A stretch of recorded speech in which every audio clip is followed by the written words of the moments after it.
I'm going to talk about the nature of youth. What kind of youth we are seeing today, and what kind of youth we are not seeing today.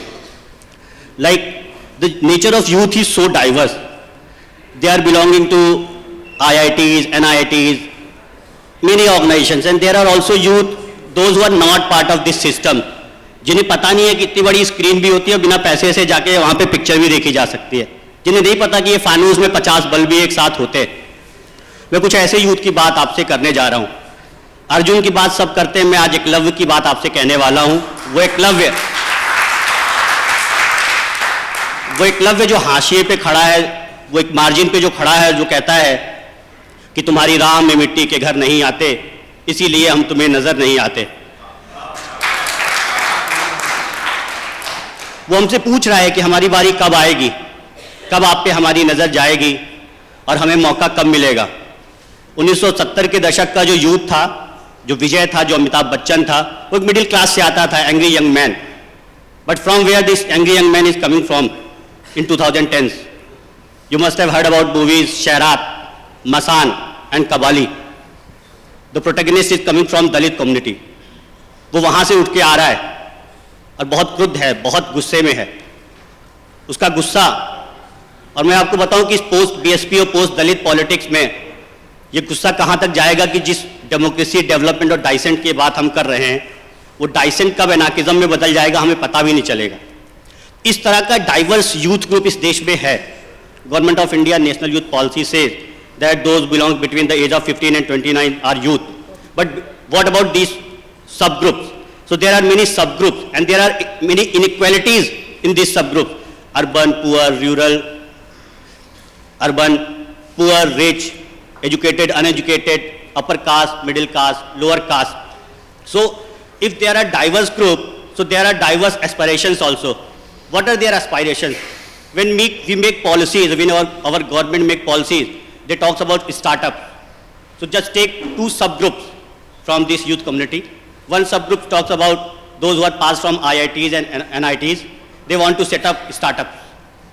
हमने उसके लिए एक ecosystem बनाया है, उसकी लगातार बात हो रही है. But I am also talking about one subgroup. Take subgroup of rural, uneducated, Dalit, female youth. If the former groups have lakhs of youth, इस सब ग्रुप से भी करोड़ों लोग आ रहे हैं। उस लड़की को क्या चाहिए?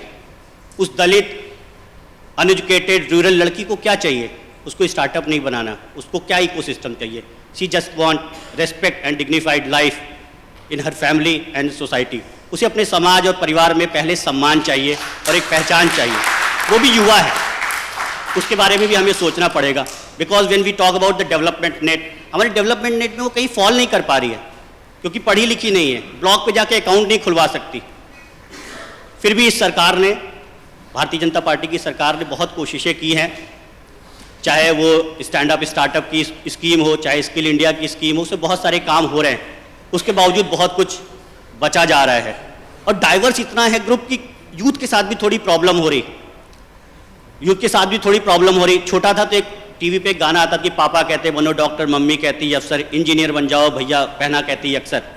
इस तरह की बात होती है। लेकिन बहुत सी यूथ अभी ऐसे भी हैं जो सिक्योरिटी गार्ड की नौकरी ढूंढना चाहते हैं। स्टार्टअप का काम हो रहा है लेकिन सिक्योरिटी गार्ड की नौकरी ढूंढने वाले यूथ उससे भी बहुत ज़्यादा हैं।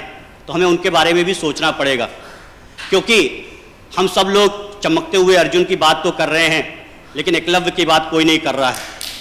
और इस बार एकलव्य अपना अंगूठा नहीं देगा, अंगूठा दिखाएगा और अम्बे बद्धता बताते हुए कहीं आगे चला जाएगा और अपनी कोशिशें करेगा। तो जो हमारा डेवलपमेंट नेट है उसमें अगर अर्जुन हो तो साथ के साथ एकलव्य भी हो, इसकी चिंता हमें करनी पड़ेगी। देन हमें समझ में आएगा कि जो पूरी यूथ कम्युनिटी है वो इनसे मिलके बनती है और इसकी जो अंदर की इनइक्वालिटी है। और लास्ट पॉइंट में अपनी कह के बात खत्म करूँगा कि जस्टिस की सिंपलेस्ट डिफिनेशन होती है treat equal equally and unequal unequally.